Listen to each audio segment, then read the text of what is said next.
Dear friends and my dear students, welcome NMMS exam preparation. ఎవరైతే ఈ పరీక్ష రాస్తున్నారో అందరికీ కూడా నా యొక్క అభినందనలు. In this exam general science also. మరి ఈ జనరల్ సైన్స్లో ఫిజిక్స్ కెమిస్ట్రీ ఉంటుంది.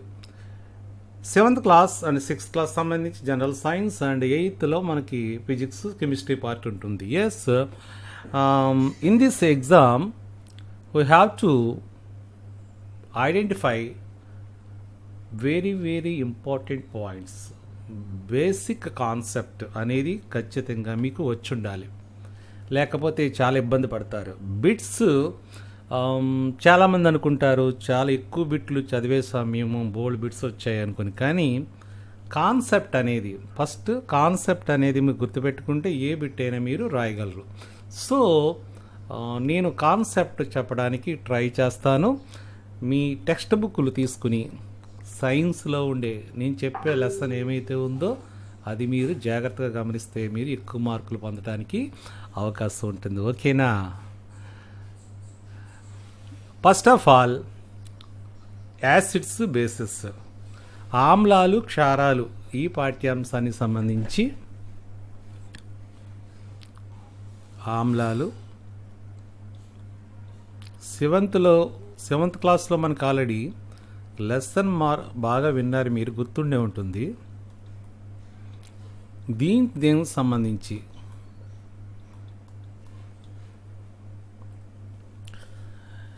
Yes, in this lesson the first of all indicators అంటే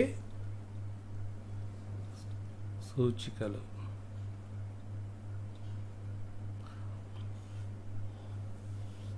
వాట్ పర్పస్ అంటే వీటి యొక్క ఉపయోగం ఏంటి అనగానే వెంటనే ఏదైనా పదార్థం తీసుకుంటే మనం ఆ పదార్థం యొక్క లక్షణ తెలియజేస్తాయి. దీని ద్వారా ఈ సూచికలు యాడ్ చేయగానే ఒక పదార్థానికి కలర్ చేంజ్ అవుతుంది, లేకపోతే కలర్ చేంజ్ అవ్వదు. దానికి అనుగుణంగా మనం ఈ యొక్క ఇండికేటర్స్ని ఉపయోగించుకుంటాం. సో ఇవి మళ్ళీ ఎలా ఉంటాయంటే 2 టైప్స్ ఉంటాయి. ఒకటి నేచురల్ అంటే సహజమైనవి, and second chemical. I think you already prepared some natural indicators at the time of 7th class students. మీరు 7వ తరగతిలో ఉండగా మీరు ఇవి ప్రిపేర్ చేస్తుంటారు, సహజ సూచికలు చేస్తుంటారని అనుకుంటున్నా. సో మందార పువ్వులు, మామిడాకులు, బీట్రూట్, గన్నేరు పువ్వులు, పసుపు, ఎస్ గుర్తున్నాయా? చేయించే ఉంటారు. Yes, turmeric, hibiscus, beetroot, oleander, mango leaf are natural indicators. In the exam అది మల్టిపుల్ క్వశ్చన్లో మనకి ఏబిసిడీలు ఇచ్చినప్పుడు కింది కొన్ని ఇచ్చి వాటిలో నేచురల్ ఇండికేటర్స్, కెమికల్ ఇండికేటర్స్ అలాగ మనం అడిగినప్పుడు మనం వాటిని చూపించడానికి ప్రయత్నం చేయాలి. సో ఈ సపోజ్ టర్మరిక్ పసుపు సంబంధించి మీరు చేస్తూ ఉంటారు, గుర్తుందా? ఎస్, ఒక షర్ట్, వైట్ షర్ట్ తీసుకుని దానికి పసుపు రంగు కొద్దిగా రాసి వెంటనే మనం వాషింగ్ పౌడర్ తోటి ఉతికామనుకోండి, అక్కడక్కడ మనకి రెడ్ కలర్ అనేది రావడం జరుగుతుంది. నేచురల్గా ఆ కలర్ అనేది ఇక్కడ మనం మారుతుంది, ఇండికేషన్ అనమాట. దీనికి సంబంధించి ఆల్రెడీ మనకి ఇండికేటర్స్లో ఏ రంగు వస్తుంది అనేది నెక్స్ట్ మనకి తెలుస్తుంది, మీరు ఆల్రెడీ చదివారు కూడా. Next acids. What are acids? In acids అంటే ఏంటి? The substances that are sour taste and turn blue litmus to red are called acids. లిట్మే అని రాశారు, litmus.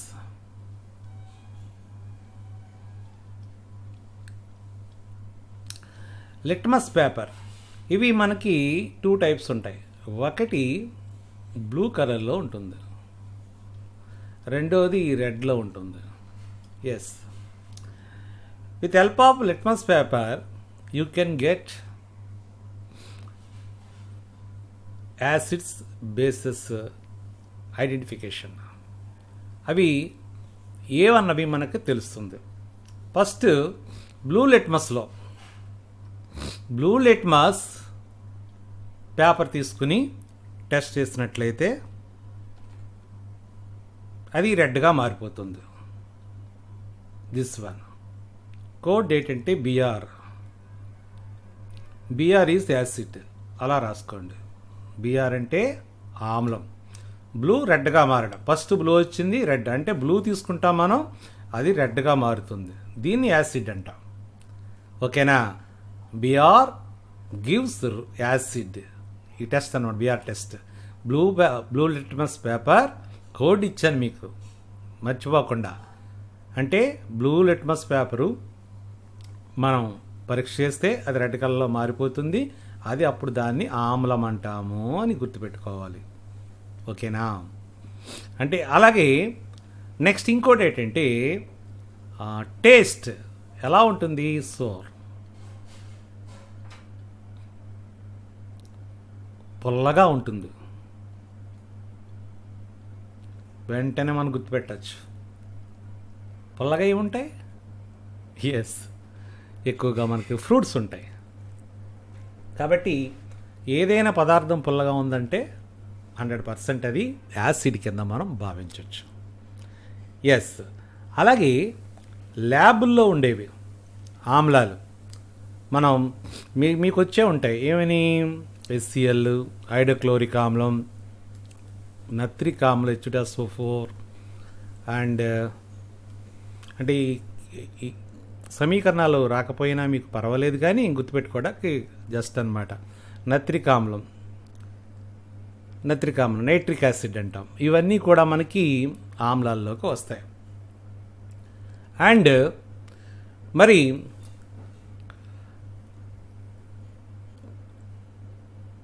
Natural acids very very important. Natural acids అంటే సహజ ఆమ్లాలు. ఇవి ఎక్కడ ఉంటాయి? జంతువుల్లో, మొక్కల్లో ఉంటాయి. అందుకే చాలా జంతువులు జీవించగలుగుతున్నాయి. తేలు, లేకపోతే కొన్ని రకాలైన కీటకాలు, వాటిలో యాసిడ్ ఉండబట్టే వాటి జోలికి మనం వెళ్ళాం, కాపాడుకుంటున్నాయి. అలాగే మొక్కల్లో ముళ్ళు ఉంటాయి, ఆ ముళ్ళు ద్వారా యాసిడ్ ఉంటుంది. ఇవి కొన్ని రకాలు మనం నెక్స్ట్ టేబుల్లో చూసుకుందాం. టార్టారిక్ ఆమ్లం, లాక్టిక్ ఆమ్లం, ఇవన్నీ కూడా మనకి జంతువుల్లో కానీ మొక్కల్లో కానీ ఉంటాయి. ఇక నెక్స్ట్ క్షారాలు, బేసెస్.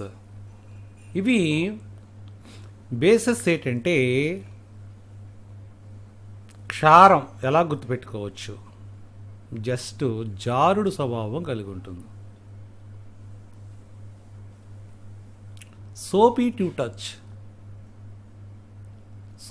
సోప్ అంటే సబ్బు, చూసారా, జారుతుంది.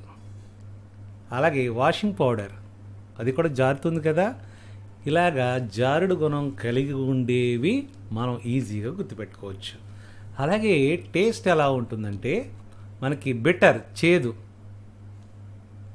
స్వభావం కలిగి ఉంటుంది. Bitter taste. చేదు గుణం గల వెజిటేబుల్ ఏంటి గుర్తుపెట్టుకోండి? ఎస్. ఇలా మనం సబ్బు వలె జారుడు స్వభావం కలిగి ఉంటుంది, చేదు గుణం కలిగి ఉంటుంది. మరి దీనికి టెస్ట్ సంబంధించి ఏం రాసుకోవచ్చు? ఆర్బి. ఇక్కడేంటంటే రెడ్ కలర్ లిట్మస్ పేపర్తో టెస్ట్ చేస్తాము, అది బ్లూ కలర్గా చేంజ్ అయిపోతుంది.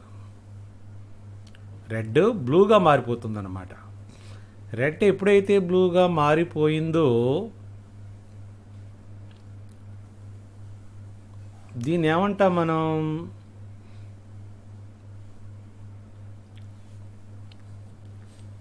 బేస్ అంట. క్షారానికి పరీక్ష అనమాట. ఉదాహరణకి ఏంటంటే సోడియం హైడ్రాక్సైడ్, అమోనియం హైడ్రాక్సైడ్, వంట సోడా లాంటివన్నీ కూడా వస్తాయి. అవి కొన్ని ఉదాహరణలు మనం తెలుసుకుందాం. మీరు చూడండి, ఇవి బాగా చదవండి, బాగా గుర్తుపెట్టుకోవాలి. అసిడిక్ సబ్స్టెన్సెస్, ఆమ్ల స్వభావం గల పదార్థాలు ఏమొచ్చాయి దీంట్లో? Orange, tomato, vinegar, spirit, saliva, cucumber, ridge gourd, కీరా, milk, buttermilk, cool drinks, lemon juice, grape juice. Yes, ఇవన్నీ ఆమ్ల స్వభావం. కమలాపండు, టమాటా, వెనిగర్, లాలాజలం నోట్లో ఊరుతుంది కదా, మజ్జిగ, శీతలపాని, దోసకాయ, ద్రాక్ష, ఇవన్నీ ఏంటి గుర్తున్నాయి కదా? ఎక్కువగా పుల్లగా ఉండే పదార్థాలు చెప్పుకున్నాం కదా, ఇవంటే ఆమ్లమని అర్థం. అలాగే ఈ విధంగా మనం ఎసిటిక్ సబ్స్టెన్స్ని గుర్తించవచ్చు. అలాగే క్షార స్వభావం ఏమున్నాయి చూడండి. వంట సోడా, బట్టల సోడా, ఒంటి సబ్బు, సున్నపు నీరు, షాంపూ, బట్టల సబ్బు, shampoo, washing soda, bathing soap, detergent soap, lime water, baking soda, sodium carbonate. ఇవన్నీ కూడా షాంపూ మనం ఏదైతే మనం శుభ్రత కోసం వాడామో, ఇక్కడ మనకి శుభ్రత మన బట్టలు కావచ్చు, మన వంటికి వాడేవి కావచ్చు. అలాగే బయట కూడా మనం వాహనాలు శుభ్రం చేయడానికి కూడా కొన్ని రకాలైన కెమికల్స్ను వాడుతుంటారు. ఇవన్నీ కూడా ఏంటంటే క్షార పదార్థాలు. ఆ విధంగా మీరు ఈజీగా ఐడెంటిఫై చేయొచ్చు. ఓకేనా? ఎక్కువగా మన యాసిడ్స్ తింటూ ఉంటాం, అంటే ఎక్కువగా ఫ్రూట్స్ సంబంధించి కానీ లేకపోతే కూల్ డ్రింక్స్లో కానీ వాటిలో ఎక్కువగా వాడుతుంటాం. మిగతా ఎక్కువగా బేసిక్ అనేటప్పుడు ఎక్కువగా క్లీనింగ్ పర్పస్కి ఎక్కువగా ఉపయోగిస్తాం. అలా మీరు గుర్తుపెట్టుకుంటే ఈజీగా ఐడెంటిఫై చేయొచ్చు. ఇంకా అసలు అటు ఆమ్లం కానీ క్షారం కానీ కాకుండా, అంటే యాసిడ్ కాదు, బేస్ కాదు, అలాంటివి తక్కువ ఉంటాయి. ఏంటవి? Mineral water, salt water, sugar, అంటే ఈ పంచదార, అందుకే మనం దీన్ని ఉపయోగిస్తాం. అలాగే ఉప్పు నీరు, మినరల్ వాటరు, ఉప్పు నీరు, ఇవన్నీ కూడా కొన్ని రకాలైన పదార్థాలు మనకి ఎక్కువగా తటస్థ పదార్థాలుగా ఉంటాయి. వీటిని మనం ఉపయోగించుకుంటాం. ఓకేనా? ఇవన్నీ మీరు ఒక్కసారి వీడియో పాజ్ చేసుకుని రాసుకోండి. కొన్నేమో టెక్స్ట్ బుక్లో ఉంటాయి, టెక్స్ట్ బుక్లో ఉన్నవి మీరు కాపీ చేసి చక్కగా రాసుకోండి. ఇంకా మీకు తెలియని ఏవైతే ఇక్కడ కమలాపండు ఇచ్చారు, లేకపోతే ఇంకో పండు ఇవ్వచ్చు, ఏదైనా ఒకటే కదా. అలాగా మీరు పుల్లగా ఉండే ఏవైనా పదార్థాలు కూడా దీంట్లో మీరు యాడ్ చేసుకోవచ్చు. అలా క్లీనింగ్ పర్పస్ ఎక్కడైనా మీకు కనిపిస్తే ఇక్కడ యాడ్ చేయండి. ఈ విధంగా మీరు దీంట్లో ఉండే మెటీరియల్ పెంచుకోవాలన్నమాట. పెంచుకుని ఒక ఐడియా వచ్చేస్తుంది కదా మీకు. ఎస్, దీంట్లో మనం చెప్పుకుంది ఏంటి? యాసిడ్ టెస్ట్ మనకి బిఆర్ చెప్పాము, అంటే బ్లూ నుంచి రెడ్కి వెళుతుంది. అలాగే బేస్ ఏం చేస్తుంది? ఆర్బి, అంటే రెడ్ నుంచి బ్లూ కలర్ చేంజ్ అవుతుంది. ఈ విధంగా మీరు గుర్తుపెట్టుకోండి. ఓకేనా? మీరందరూ కూడా చక్కగా చదువుకుంటారని ఆశిస్తున్నాను. ఓకేనా? మీరు చాలా ఇష్టపడి చదవాలి, కష్టపడాలి, కష్టపడకుండా రాదు కదా. అలాగే ఈ వీడియో మీకు నచ్చింది కదా, అయితే మీ ఫ్రెండ్స్కి, తెలియని వారికి షేర్ చేయండి. అలాగే మీ అభిప్రాయాన్ని కామెంట్స్ రూపంలో తెలియజేయండి. ఇంకా ఎవరైనా సరే నా యూట్యూబ్ ఛానల్ ఇంకా సబ్స్క్రైబ్ చేయకపోతే వెంటనే సబ్స్క్రైబ్ చేసేస్తే మీకు వెంటనే నోటిఫికేషన్ వచ్చేస్తుంది. ఓకేనా?